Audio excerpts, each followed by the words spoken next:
Hey everybody, welcome to Off Grid with Brad and Kelly. I'm Brad. I'm Kelly. And we got tagged by Daniel over at GoForGreenLiving about what you do on the homestead and what you can do to make money. And we wanted to kind of tell you our story. First, as you guys know, we're content creators here on YouTube. Many of you know us from the Full Spectrum Survival channel, where we teach survival and preparedness information and simultaneously discuss the events of the world that you don't see on mainstream media, the things that they don't want you to see, or else you would take real considerations on how to prepare for yourself. Right, yes. 24 hours a day, and this will feed into another thing that I do for money that we do, is I run an algorithm that I wrote that goes out and searches in over 10 different languages all across the world and looks for events on social media, news outlets, Forums, other communications. other communications. And it searches for events that I'm looking for, events that I think we all need to know in the survival, preparedness, and homesteading community. That aren't discussed at all on the mainstream. That's right. So I feed that information into the World News Update and give that to everybody 5 days a week. So that's primarily the content we make there. Then we make content, of course, here on Off Grid with Brad and Kelly. But we just want to share the adventure more than anything else of us growing off grid. Yes, absolutely. Today we've been talking solar, so we're very excited about what we're going to do there, and excited to have you guys help out if you have suggestions and just come along with us. Yep, it's very exciting. So one of the next things is, and many of you will know, we're photographers and cinematographers and videographers. Let's talk photography. Yes. We do everything from wedding photography, nature photography, products, and small business commercials, right? Local area things like that. Yeah, we do model photography for people who are into tasteful modeling, of course. Right. We really do all of those things, and we sell that service that we offer to people. If we're doing nature photography, like Kelly said, we'll go out and we'll just take our own photographs and then we'll put them up on photography sites that people can use. They can purchase the print, they can purchase enlargements, and they can use them to enliven their house. And every photographer knows that they have their own creative switch, their own creative twist. And so our twist is macro photography, very, very thin layers of depth of field, depth of focus. We like very crisp and clean photographs, and that's really no matter what we're doing. And when we're doing things like survival and preparedness or model photography, we like the picture to tell a whole story. Right, yeah. It does follow. If you have a series of photos, they all follow and tell a story in them. They're not just a picture. Right. We want more to it than that. Yeah, I want the viewer of the picture, whoever's looking at it, to look at it and say, what is going on here? And be able to pick apart 100 different things in the scene. Yeah, not just the subject of the photo. Right. So that's our photography. We don't advertise it too much because it's more word of mouth than anything else. People know what we do, they know our works, and they just come to us for photography. Videography is the same way. We'll do small business commercials, things like that. It's a lot of fun for us. We build the scripts, we edit the videos, we put them out, publish them in a 4K format that they can take right to an organization like a TV organization and put on a commercial. Or of course a smaller business can use that and put it on their website, things like that. Right. So that's two of the main things that we do. Photography, I guess, also boils into our Patreon account. That's true. Yeah, that's a big part of what our way to give back. Right. To as a big thank you to everyone that helps keep us going. Yeah, as many of you know, YouTube is coming after the alternative news and alternative information genres, and so we got really blasted by this new push to what you're not allowed to do. Censor, and it is a soft censorship. It's like sanctions. They sanction North Korea, they sanction Iraq, pre-war, they sanction all these places so that they can't have a fruit of their labor. Right. That's the same thing that YouTube's doing. Yes, it's a private site, but they're sanctioning alternative information. They will sanction homesteading at one point and going off grid because you don't want to be self-reliant. Yeah, it makes you not one of the sheep. Yes. It makes you think for yourself, and that's not good for big government. So we turned to Patreon, but we sat and talked, and we didn't want to be just any Patreon account where we say, hey, help support us. That wasn't it for us. Right. We wanted to give back to the people that wanted to support us. Right. More than not just another video here, Right. not just some talking here. A physical item, something that is useful, right. that will, help them in their preparedness, more than just another video or something like that. Yeah, right. So, something that they can hold on to. And so right. we reach back to our photography roots, and we go out and we take photographs every single month, set them up with preparedness tips, weatherproof them in a process that took us a lot of time to figure out. Oh, yes. So that the people can have in their mailbox every month a physical set of survival cards for us that follow an entire process, so that at the end of a year they'll have a whole set that really boils down into different areas. Right. And one day we've already had people say, the information you gave here helped me do this, and it helped me do this. Right. So it was useful, and that means a lot to us. That's exactly what we want to happen with the pictures. We want people to use them and learn from them. Right. And so that's 3 things so far: content creator, photography and videography, and then Patreon. Right. Okay, so here's some of the things that people might not know about us. We covered the main things that we do that people know in the open spectrum.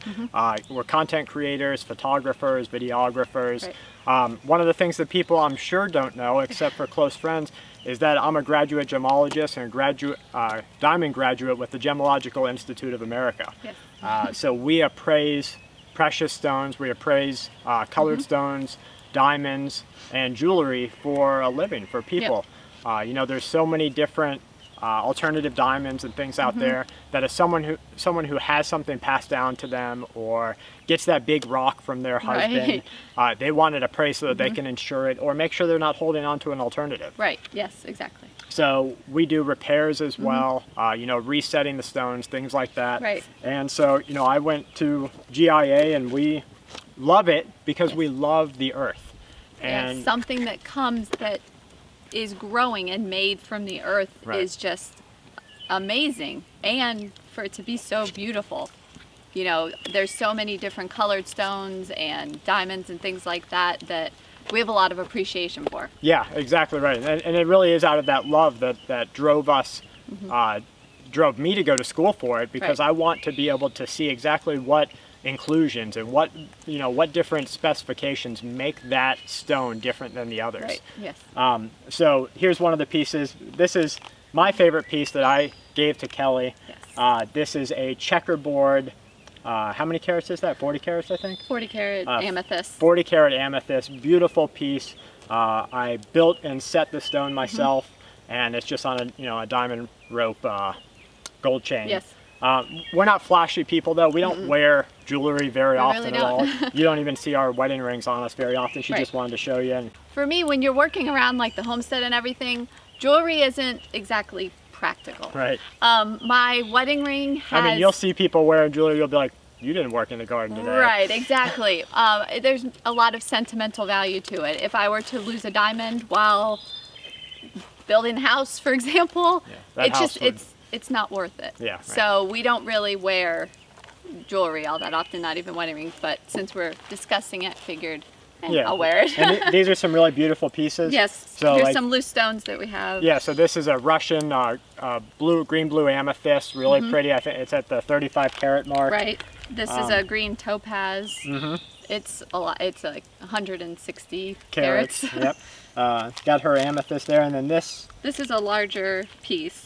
This is a really beautiful amethyst here. Gorgeous. But it's too big. It's Yeah, it's too big. Why would you wear something so big? Yeah. So we have it because it's just a beautiful piece. Yeah. It's a beautiful stone.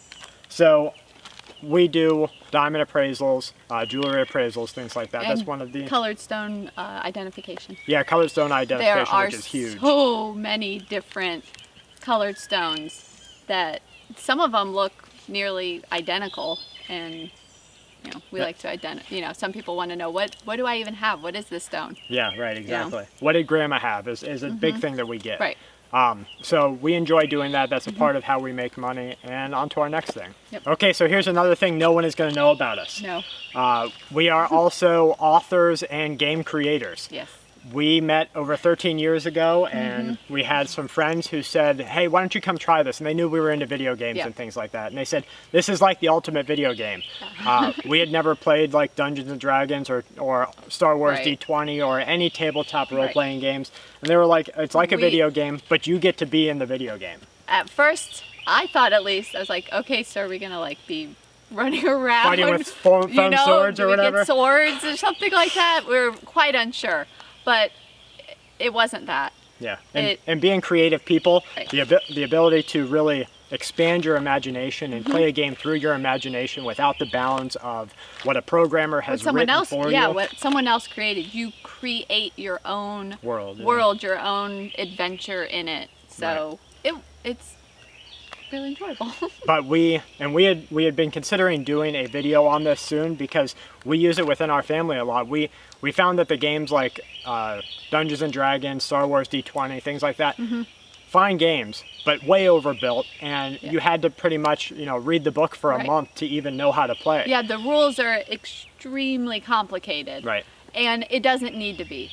Playing the game shouldn't be about the rules and I can do this if I do this. It's too complicated. Right. So we enjoy playing, but we wanted a simpler way to play. That's right, and something that you could do with the whole family that wasn't set in a specific genre. Right. So we created what we aptly named the world's easiest role-playing game, or WORP. And we developed a system that would allow a chance through the dice roll and also storytelling, and we took a lot from the military. Uses a system that's not dissimilar to Dungeons and Dragons, and they role play and walk through potential scenarios in exercises. Right. And so we took a lot of that so that a person could pick up a game like this and they could play whatever they want. They want to play a zombie world, they want to play end of the world, apocalypse. Yeah, Star Wars, really whatever they wanted to play. They could play with family. It was friendly for everybody and really just let them move forward on a very simple system. And I think we got it down to down to less than 60 half pages. Right. And most of that is just discussion for people who have never even picked up a role-playing game before. Yep. Discussing things like movement, health points, your different skill types, things like that. But it's a lot of fun. We play it with the kids. And it helps to prepare. Right. If you make a scenario and you play it through, then you kind of know what to do if it actually happens. That's right. So if you're doing like a grid down thing, if you're doing a end of the world or flu outbreak, something like that. Even if you just play a small couple of sessions, your mind is more open and prepared to the possibilities. Right, and what you would do. And basically one person, a game master, sits over their game, they create everything, and everyone else is a part of their own story. And so it just walks through that, and it's a lot of fun. Yeah. That kind of ties into one of the last things that we do for money on the homestead is I'm a computer programmer. Kelley's learning the Python programming language as well.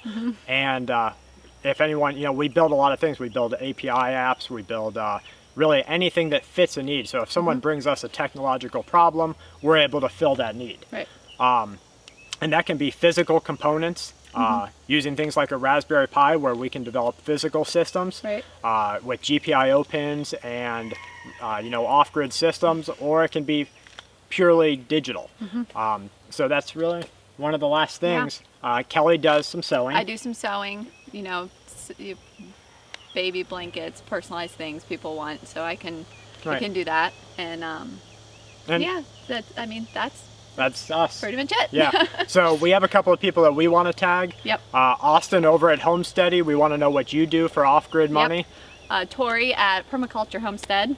We've known Tory for a long time. He's a great guy, him and his family. Please go check them out, Permaculture Homestead. We want to know what you do for money. And the last person I'm sure you guys know is Dutch from Keeping It Dutch. Yep. Dutch, what do you do for money on the homestead? Yep. We hope that you guys enjoyed our video. Thank you, Daniel from GoForGreenLiving, for tagging us.